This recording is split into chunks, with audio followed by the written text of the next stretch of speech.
Bismillahirrahmanirrahim. Assalamualaikum warahmatullahi wabarakatuh. Alhamdulillahirrabbilalamin. Assalatu wassalamu ala asyrafil anbiya'i wal mursalin wa ala alihi wa ashabihi ajma'in. Bapak, saudara-saudara sidang halaqah yang dimuliakan Allah, kembali kita bersyukur kepada Allah atas segala karunia-Nya. Alhamdulillah pada malam hari ini kita kembali dikumpulkan Allah di rumahnya dalam majelis zikir yang penuh berkah ini.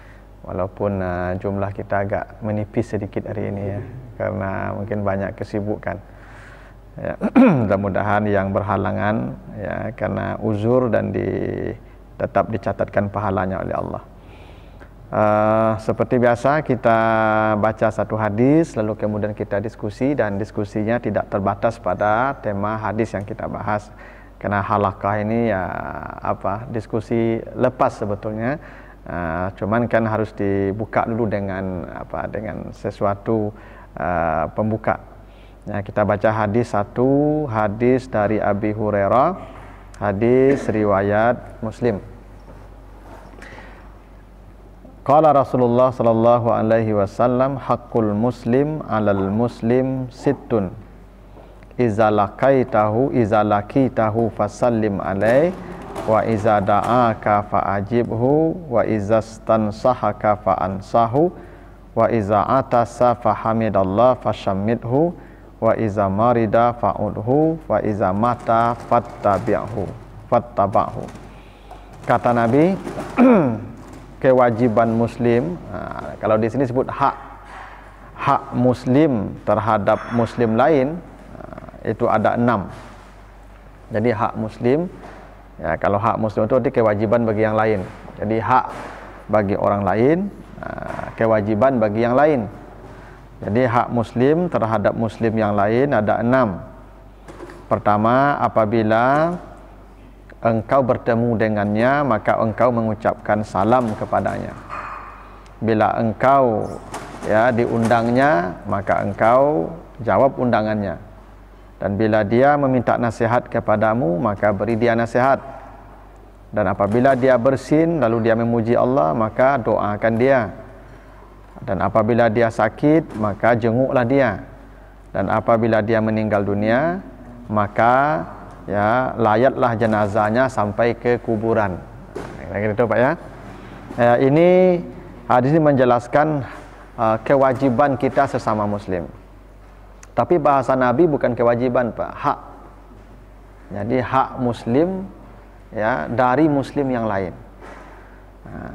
Jadi memang dalam agama ini Pak Ibu, kita hak itu yang didahulukan, bukan kewajiban ya. Jadi kita memberikan hak orang itu yang perlu kita pikirkan pertama. Jangan kita memikirkan hak kita. Jadi hak orang lain dari kita, kata Nabi. Bukan hak kita dari orang lain Pak. Hak orang lain dari kita itu ada 6. Ya, makanya dalam agama kita ini Pak Ibu, beribadah dahulu daripada minta tolong itu ya. Iyyaka na'budu wa iyyaka nasta'in. Akan engkau kami beribadah, akan engkau kami minta tolong. Beribadah itu kewajiban kita, hak Allah. Dan minta tolong itu hak kita. Ya. Nah, didahulukan beribadah dulu Pak. Jadi kewajiban kita dulu tunaikan, baru hak kita belakangan. Hak Allah dulu kita berikan, baru kita minta hak kita. Kira-kira begitu Pak. Nah, ini kalau semua orang begini pola hidupnya Pak, tidak akan ada pertengkaran Pak.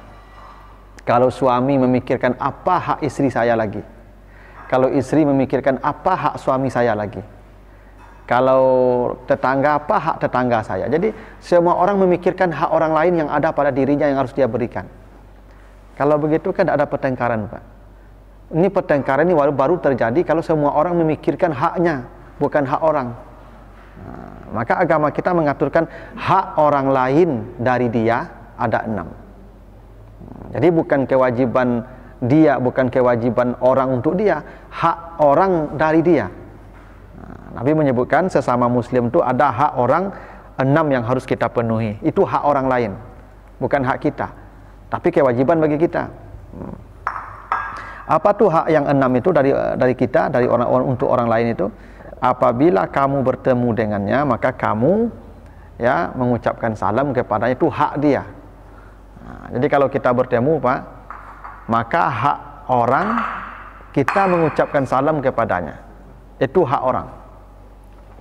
Nah, inilah yang menjadi dasar Bapak dan Bapak, saudara-saudara, bahwa kita ini kalau bertemu memang wajib kita mengucapkan salam. Ya. Kadang-kadang ya Bapak ya, kita ini tahu ajaran agama kita tapi tidak menjalankannya. Kini Pak, kalau bawa sobok kawan sama kadang itu, hai bro, gitu ya, halo bro itu tidak ada pahalanya Pak, ya. Tapi kalau assalamualaikum ada pahalanya Pak. Ya, kata Allah di surah Al-An'am 54 itu, wa iza ja'akal ladzina yu'minuna bi ayatina faqul salamun alaikum kata rabbukum ala nafsihir rahmah. Kata Allah, bila kau bertemu dengan orang beriman maka ucapkan assalamualaikum. Allah wajibkan kamu memberi dapat rahmatnya. Jadi Allah mewajibkan dirinya ya untuk memberi rahmat orang yang mengucapkan assalamualaikum. Ya. Dan ini amal ringan sebenarnya Pak Ibu. Dalam hadis lain Nabi mengatakan, ya ayuhan nas afsus salam wa atimut ta'am wasilul alham ya wasallu bil laili wan nasu fin yam tadkhulul jannata bisalam. Kata Nabi, kalau kau ingin masuk surga dengan damai, dengan mudah, maka langkah pertama itu afsus salam. Tebarkan salam. Ucapkan assalamualaikum. Maka Nabi ditanya, ya Rasulullah, apa tanda Islam seseorang sempurna? Ya, tanda Islam orang itu sempurna apa?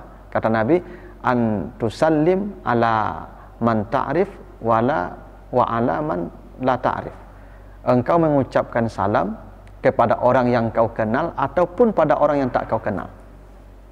Nah, sering kita ni Bapak Ibu kalau mengucapkan assalamualaikum kan orang yang awak kenal tak? Orang yang lah bakawan Jawa, yang lah baik-baik dengan kita baru assalamualaikum. Tapi kalau orang tu tak kenal, apalagi tampilannya mohon maaf ya preman atau urak-urakan, jarang kita mau mengucapkan salam padanya Pak. Kalau perintah Nabi, engkau ucapkan saja salam pada orang yang kau kenal ataupun orang yang tak kau kenal. Kita ni kan kadang kan takut Pak. Kalau mengucapkan salam ke orang yang tak dikenal, jangan nanti dia cuek. Jangan-jangan nanti dia mungkin melengah, ya tidak merespon salam kita. Tidak apa-apa, itu urusan dia. Bahwa dia tidak menjawab salam itu urusan dia. Tapi hak dia kita ucapkan salam. Itu hak dia dari kita. Bahwa nanti dia menjawab atau tidak itu kewajiban dia pula. Tapi hak dia mendapatkan salam dari kita. Dan biasanya kalau kita mengucapkan salam itu kata Allah tuh, rahmat Allah tersebar di situ langsung Pak. Makanya gini Pak, kalau ada orang tidak kita kenal, lalu dia mengucapkan salam kepada kita, jatuh uangnya Pak atau dompetnya, pasti kita teriakkan langsung Pak, uangnya atau dompetnya jatuh. Tapi kalau ada orang lewat pada depan kita, tidak ada salam, tidak ada kalam dia, jatuh dompetnya Pak, kita cuek aja Pak. Ya ada. Oh. Nah, bisa jadi ya memang rahmat Allah itu di situ Pak Ibu. Kalau kita mengucapkan salam, kata Allah, Allah wajibkan memberi rahmat pada orang itu semua. Itu kenapa kata Nabi tidak halal seseorang tidak menegur saudaranya lebih dari 3 hari. Jadi 3 hari itu batas toleransi kita tidak menegur orang kalau kita marah. Fa yu'ridu haza wa yu'ridu haza. Kalau bertemu yang satu menoleh ke kanan, yang satu menoleh ke kiri. Tak mau negur-tegur sapa. Tapi kata Nabi, wa khairuhuma ma yabda'u bis salam. Yang masuk surga siapa yang mulai mengucapkan salam. Jadi yang masuk surga itu Bapak saudara-saudara, siapa yang mulai mengucapkan assalamualaikum itulah yang pertama masuk surga. Karena dia yang pasti mau berdamai itu Pak. Ya. Dan biasanya Bapak-bapak saudara, perdamaian itu gampang. Perdamaian itu dengan assalamualaikum. Bapak Ibu kalau bercakap aja tetangga, ya kan tidak berbaikan dengan tetangga, bacalah assalamualaikum ketemu dia tuh. Langsung damai itu. Suami istri kalau bertengkar Pak, kita ini kalau bertengkar dengan istri kita, bacalah assalamualaikum pada istri Pak, damai itu Pak. Ya. Makanya saya pernah cerita ada jamaah yang konsultasi, Ustaz, saya sudah beberapa bulan tidak tegur sapa dengan istri saya. Ya. Serumah tetap, tapi tidak tegur sapa. Ya, udah serumah. Ya. Tidak tegur sapa tuh Pak. Mungkin saya akan bercerai katanya kan. Karena memang tidak mungkin lagi bersama, karena sudah sekian lama tidak ada tegur sapa. Lalu saya bilang, Bapak ingin damai? Iya, iya Ustaz. Ya udahlah, Bapak pulang, habis pulang nanti baca Assalamualaikum. Itunya iya aja. Pulang sampai kini tidak ada nyeti boleh Pak. Entah jadi baca.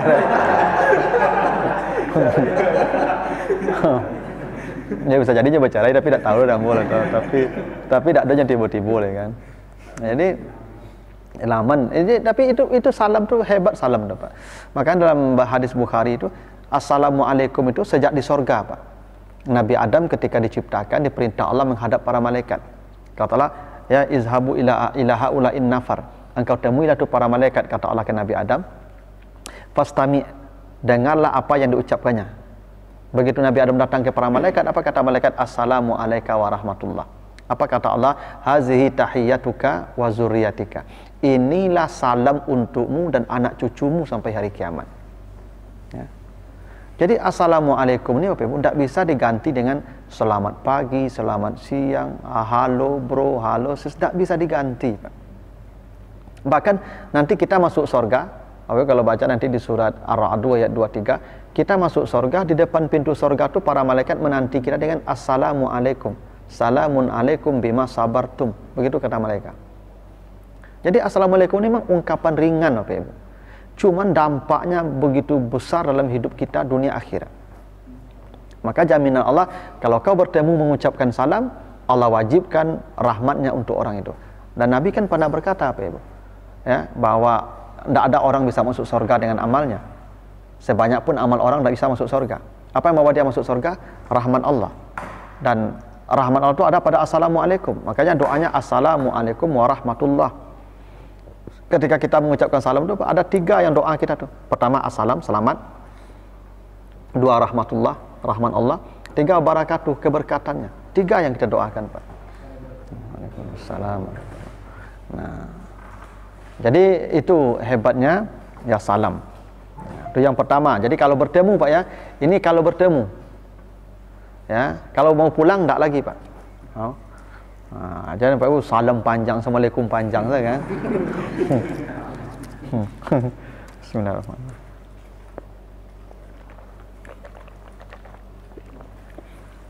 Ya, setiap mau apa, mau pulang ya, Assalamualaikum, Assalamualaikum, Assalamualaikum. Nah, Assalamualaikum itu sekali saja Pak. Ya. Makanya ada aturan salam nih Pak. Kata Nabi, ya, yujzi'u ya li al-jama'ati an yarudda ahaduhum. Kira-kira begitu bunyi hadisnya. Kalau ada orang mengucapkan salam ke sebuah jamaah, maka cukup 1 orang saja yang menjawab. Itu kenapa menjawab salam itu fardu kifayah Pak. Ya. Karena ada pula sebagian ustaz nih Pak Ibu yang hobi mengulang-ulang salam dengan alasan alun rami jawabnya lah. Oh ya. Ya. Itu ucap Assalamualaikum, kau lambuk saya mahnya. Ulang lihatnya. Ya. Kata Nabi itu menjawab salam itu cukup 1 saja. Ya, ayyarudda ahaduhum. 1, makanya fardu kifayah. Ya. Dan begitu juga kalau kita datang ke rumah orang ramai-ramai, ya, maka cukup 1 orang juga kata Nabi, mengucapkan salam. Misalnya kita rombongan nih Pak, kita rombongan datang ke rumah orang, misalnya nengok kawan kita sakit, kita datang 100 orang Pak, kan nengok kawan sakit. Jangan Bapak Ibu setiap orang yang masuk baca Assalamualaikum, Assalamualaikum, Assalamualaikum, Assalamualaikum. Ini sakit Pak, mati dia menjawab salam tu. Ya. Karena kalau kita mengucapkan salam itu sunat hukumnya Pak, dia yang menjawab jadi wajib. Cuma bayangkan Pak, dia sendiri di rumah, 100 orang mengucapkan salam Pak. Maka kata Nabi, cukup 1 orang saja. Ya. Yang lain tidak usah lagi baca salam. Untuk jamaah, cukup 1 orang membaca salam. Kalaupun ada yang mengucapkan salam ke sebuah jamaah, cukup juga 1 orang menjawabnya. Kebanyakan fardu kifayah hukumnya. Ya, cuman Ustaz ini kan karena apa aja? Karena membangunkan jamaah maksudnya itu, diulangnya lagi. Tapi tidak ada keharusan harus ya semua orang menjawabnya, enggak. Makanya namanya dia fardu kifayah. Ya. Nah, jadi memang itu aturannya. Dan salam ini Pak Ibu, kalau kita datang ke rumah orang kan kata Allah begitu ya. Ya ayyuhallazina amanu la tadkhulu buyutan ghaira buyutikum hatta tasta'nisu wa tusallimu ala ahliha. Jangan kamu masuk rumah, ya, bahkan rumahmu sendiri, sampai kamu membaca salam. Memang ada aturan begitu, Pak. Tapi salam itu cuma 3 kali, Pak. Ya. Jadi Bapak kalau masuk ke rumah orang, Assalamualaikum, diam dia, Assalamualaikum, diam dia 3 kali, kata Nabi pulang, paliyarji, pulanglah. Tidak boleh ngotot, Pak. Yang Assalamualaikum, cikgu di kacau kan, orang aku, tak boleh tu, Pak. Kata Nabi, kalau ada orang baca salam sambil mengintip-ngintip di celah-celah pintumu, maka tusuklah matanya dengan tongkat. Jadi kalau ada nanti orang Assalamualaikum, Assalamualaikum, antak je tungkik. Itu tak beradab namanya tu. Itu kenapa kita ni, Pak, kalau ke rumah orang ngetuk pintu, tak boleh di depan pintu berdiri, Pak. Berdiri samping pintu. Kenapa tidak boleh depan pintu? Ketika dia buka pintu, mata kita tidak boleh langsung ke dalam rumah. Tapi kalau kita berdiri di samping pintu, begitu buka pintu, kita melihat orang yang membuka pintunya, Pak. Bukan ke isi rumahnya. Karena boleh jadi dalam rumah itu ada anak gadisnya yang belum siap, auratnya terbuka, atau istrinya yang masih dia berbusana. Kalau dalam rumahnya biasa aja, Pak, ya. Orang dalam rumah orang kan biasa aja, pakaian apa saja, dia hak dia itu. Nah, kita yang datang nanti jangan sampai mata kita ke dalam langsung. Makanya berdirinya di samping pintu. Tapi begitulah hak pertama mengucapkan salam. Ini itu hak pertama. Nah, yang kedua, wa iza da'aka fa'ajibhu, apabila ya kamu diundangnya maka kamu datangi. Kemarin sudah kita bahas, ya, yang wajib itu memenuhi undangan, bukan bawa amplop. Ya, yang wajib itu datang. Dan tuan rumah memang jangan berharap pula, ya, apa yang dibawa oleh yang diundang, karena tuan rumah sudah siap dia merugi dengan undangan itu. Nah, itu makanya kita wajib datang. Yang ketiga, wa izas tansahaka fa ansa, bila dia minta nasihat, kasih nasihat. Ini Bapak Ibu, kewajiban kita nih, Pak. Kan kadang-kadang kawan ini panik dia, Pak. Dia ingin curhat. Ya, dia datang, "Ba, aku ambu ada masalah barik mana kau." Dan banyak lo masalah lain salah. Tak boleh, Pak. Ya, dengar dia dulu apa masalahnya. Setelah dia dengar masalah dia, kita ketahui, kita mungkin tak bisa memberikan solusi, tapi kita bisa tunjukkan orang yang bisa beri solusi. Saya sebenarnya sudah, masalah saya lebih berat juga, tapi ada tuh, coba tanya Bapak itu, mungkin dia bisa kasih saran. Kalau saya juga buntu kasih saran. Minimal mendengar dia bercerita itu sudah mengurangi bebannya, Pak. Kita ini begini, Pak, kalau beban kita ini berat, kalau kita sudah ceritakan ke orang kan agak plong dia, Pak. Mau mendengarkan orang berkeluh kesah itu sudah bagian daripada kebaikan. Jangan ditutup pintunya itu, Pak. Tapi nasihat ini selalu yang baik, Pak, ya. Fa'ansahhu. Kadang-kadang ada kawan kau, Pak, ya kan, nyo siram langsung, Pak. Ya, ngadu, Pak, ambo orang rumah bola barik mana masalahnya kok. Kok den campaan itu, Pak. Itu. Itu tak nasihat nama tu, Pak. Ya. Ya. Iya. Ambo kok tiburi den situ dia tak boleh itu. Iya. Harusnya nasihat dikasih bersabar saja. Mungkin ini memang jalan Allah untuk memberikan kita kebaikan yang besar. Kan belum tentu kan apa yang menurut kita baik-baik menurut Allah. Kan Allah yang lebih tahu mana yang baik untuk kita. Boleh jadi istri yang seperti yang baik untuk kita. Mungkin dengan cara bersabar Allah kasihkan nanti hadiah yang besar. Itu baru nasihat namanya, Pak. Tapi kalau yang kayak tadi, mudah baru gue ini itu tak nasihat nama itu, Pak, ya. Ya, jadi kalau ada orang minta saran, minta nasihat, dikasih nasihat yang baik, Pak. Bukan menambah persoalan dia. Karena ada orang ini sukanya ya membuat keruh semakin atau menangguk dari keruh namanya, Pak.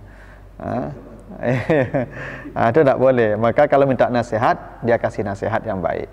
Itu kenapa kalau kita ada masalah tu, Pak Ibu, Allah menyuruh kita mencari hakim. Fab'asu hakaman. Hakaman itu bukan hakim di pengadilan, orang bijak. Orang yang punya hikmah, yang punya ilmu, itu hakaman namanya, Pak. Jadi kalau kita punya masalah, curhatnya ke orang yang punya ilmu. Bukan hanya punya ilmu, punya hikmah, bijak. Makanya Pak Ibu, jangan asal curhat juga, Pak. Ya. Curhat kok dicari-cari kawan curhat loh, Pak. Nah, itu. Kalau yang tanggung-tanggung jangan, Pak. Salah nyuagi nasihat Pak Ibu. Nah, yang bijak itu makanya biasanya bagi baca itu tuh kaya, Pak. Ya, kalau saya ada masalah dengan istri saya bukan curhatnya ke orang, curhatnya ke ayah saya atau ke bapak istri saya. Karena dia sudah punya pengalaman panjang, Pak. Ya, ada. Ya, kalau saya datang ke bapak saya cerita tentang keburukan istri saya, perangai-perangainya begini-begini, paling bapak saya bilang, "Aduh, nang tua amang lebih itu lima kali." Nah, jadi ternyata laki-laki ini penderitaannya serama gitu. Dan saya pulang aja lagi karena dia bijak. Ya. Dan jarang-jarang bapak tuh udah cerai selang lah itu. Jarang, Pak ya. Ya, makanya bapak tuh dia punya pengalaman, dia nakoda tangguh. Ya, karena pelajaran hidupnya udah panjang. Makanya kalau ada masalah kita cari nasihat ke orang-orang yang sudah berpengalaman ya dengan masalah itu. Ya. Nah, itu namanya izastan sahaka fansah. Fa iza atasa fahamidallah ya. Fasamidhu, bila dia bersin dan dia memuji Allah maka doakan dia. Nah, jadi kalau dia bersin ya baca alhamdulillah yarhamukallah. Bersin dia sekali lagi baca alhamdulillah ya yarhamukallah. Bahkan tidak berdoa, tidak baca alhamdulillah pun doa juga dia. Yarhamukallah. Ya, orang kalau kita dengar mengatakan yarhamukallah, kita pun yang bersin mendoakan dia, yahdikallah. Ya, atau yahdikumullah kalau dia banyak. Kalau 3 kali bersin dia kembali doakan yarhamukallah.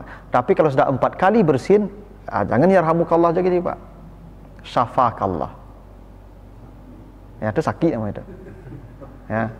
Jadi kalau bersin yarhamukallah, bersin yarhamukallah, bersin yarhamukallah, bersin juga ya syafakallah, semoga Allah menyembuhkan kau sakit itu. Ya. Jangan apa Ibu? Bersin yarhamukallah, bersin yarhamukallah, bersin yarhamukallah. Dan sampai bersin dia panik nama bersin panjang. Jangan, Pak. Ya, yang keempat tuh syafakallah, semoga Allah menyembuhkan engkau sakit. Itu, Pak. Memang itu hak dia. Hak dia dari kita tuh mendoakan orang yang bersin itu. Ya.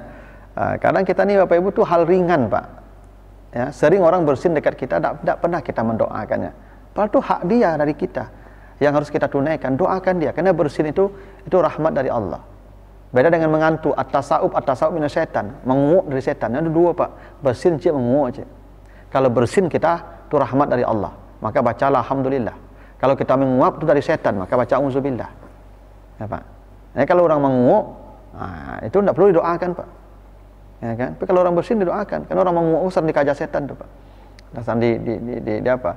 Di gunung setan tuh, Pak. Itu makanya menguap kok, Pak. Datangnya ketika dengan ceramah. Ketika main HP tidak ada menguap loh, Pak. Enak. Tapi ketika dengan ceramah langsung kuat loh, Pak. Kenapa? Karena at-tasawuf minasyaitan. Itu dari setan. Ya, maka kalau orang bersin doakan dia, ya, yarhamukallah. Ini indahnya kita dalam agama ini, Bu, ya, memang ya betapa kita saling perhatian satu sama lain. Ya. Hal-hal yang kecil kita doakan dia, termasuk bersin itu. Ya, tapi Bapak Ibu yang bersin ada adabnya, tutup. Karena bersin itu virus-virus tuh, penyakit-penyakit bertebaran itu, maka ditutup. Memang adabnya begitu, tutup. Tak apa menguap juga tuh, Pak. Menguap tuh tutup juga, Pak. Karena menguap itu kita mengeluarkan racun. Itu racun tuh, Pak. Makanya, Pak, orang ya setan sebenarnya keluar juga. Ya, makanya dari setan kan menguap setan tebaran langsung tuh, Pak. Ya, makanya, Pak, kalau menguap tuh Pak lapis. Orang Sabala kamu menguap tuh entar ya. Ya, Pak. Orang Sabala menguapnya lapis loh, Pak. Dan Sabala dia menguap loh, Pak. Kan sudah keseluruhan menguap ikut tuh, Pak. Nah, itu bukti menguap tuh. Makanya tutup. Baik bersin maupun menguap ditutup. Gitu ya. Kadang-kadang ada orang tidak paham nih, Pak, ya. Apalagi subuh, Pak. Subuh tuh banyak orang semua subuh tuh menguap, Pak. Ya kan? Allahu Akbar. Nah, Pak. Banyak orang subuh gitu, Pak. Memang setan itu luar biasa. Padahal dia baru bangun tidur. Sudah puas tidurnya, tapi salat subuh menguap juga tuh. Ya, nanti salat assalamualaikum udah ada menguap. Menguap tuh waktu salat saja. Ada. Nah, itu setan itu hebatnya luar biasanya, Pak. Maka kalau ada itu menguap, ya itu tutup. Ya itu Sama dengan bersin tadi Pak, tutup. Ya masih, tapi mending lah kini orang lah pakai masker banyak kan, jadi mana mampu nyuruh seorang lain. Ya. Fa iza marida fa'udhu, kalau dia sakit maka ya jenguk dia. Ada hadis Nabi begini, siapa yang menjenguk orang sakit maka turun 70.000 malaikat mendoakan dia sampai sore. Bila dia menjenguk orang di sore hari, turunlah 70.000 malaikat mendoakan dia sampai pagi hari, memintakan ampun atas salah dosa orang itu. Makanya ketika Nabi tanya, tahukah kamu di mana taman sorga, kata Nabi. Kata sahabat, Nabi tidak tahu. Kata Nabi, taman sorga itu di mana orang sakit ada, di situ taman sorga. Maka Nabi nanti kata Nabi, di akhirat Allah akan memanggil kita, ya fulan, dulu saya sakit, kenapa kau tidak menengok saya? Dulu saya lapar, kenapa kau tidak memberi saya makan? Nah kita bertanya, ya Tuhan, engkau Tuhan, bagaimana engkau sakit, bagaimana engkau lapar? Kata Allah, ada kawanmu sakit, tetanggamu sakit, kau tidak menjenguk dia. Kalau kau jenguk dia, engkau mendapatkan saya bersama dia ketika itu. Ada tetanggamu yang kelaparan, kau dah antarkan dia makanan. Kalau kau antarkan dia makanan, engkau mendapati saya bersama dia ketika itu. Jadi Allah bersama orang yang sakit dan orang yang kelaparan. Dua Pak. Kalau kita mendatangi salah satunya atau dua-duanya, kita sedang mendapati rahmat Allah di situ. Maka itu disebut taman sorga. Nah, gitu. Jadi sebenarnya Pak, kalau kita menjenguk orang sakit, sebenarnya bukan kita yang berbuat baik pada orang sakit, Pak. Orang sakit itu yang berbuat baik pada kita. Karena dengan dia sakit itu kita mendapatkan taman sorga. Ya. Dengan sakitnya dia kita mendapatkan doa pengampunan dari 70.000 malaikat. Pak, bayangkan tuh Pak. Ya. Nah, maka sebenarnya beruntung kawanku sakit tuh Pak. Ya. Ya, artinya dengan tapi jadi sabut lagi untung sakit ya. Apik palo saya orang sakit kan. Jangan. Ya, tapi memang begitu Pak. Jadi bukan orang yang sakit ini yang berterima kasih pada kita yang menjenguk. Kita yang menjenguk ini harus berterima kasih ke dia yang sakit. Kenapa? Disebabkan dia sakit itulah kita mendapatkan rahmat Allah. Gitu, mendapatkan minta permintaan ampun dari 70.000 malaikat. Nah, ya, itu. Jadi kalau sakit jenguk. Apabila dia mati, meninggal, maka antarkan dia itu salatkan, lalu ke kuburan. Makanya ada hadis Nabi, siapa yang mensalatkan jenazah, dia dapat pahala sebesar bukit Uhud, 1 kirat namanya. Bila dia sampai mengantarkan ke kuburan, kiratain, dia dapat 2 kirat, dua pahala 2 kali bukit Uhud. Ya kan, ya susah menggambarkan pahala, tapi begitulah Nabi, besarnya pahala orang yang ikut mensalatkan jenazah dan mengantarkannya. Makanya ada hadis Nabi Bapak Ibu. Kalau ada orang Islam mati disalatkan oleh 40 laki-laki. Ya, wa qama bihi 40 rajulan. Ada orang meninggal dunia mukmin dia disalatkan 40 orang, illa waqahullah min fitnatil qabri. Allah amankan dia dari azab kubur sampai hari kiamat. Coba hebatnya Pak. Itu kenapa kita disuruh mensalatkan jenazah itu sama-sama, mengantarkannya sama-sama. Karena kalau kita mensalatkan jenazah itu ramai 40 orang, itu orang itu diamankan dari azab kubur Pak. Makanya kita saling tolong menolong Pak.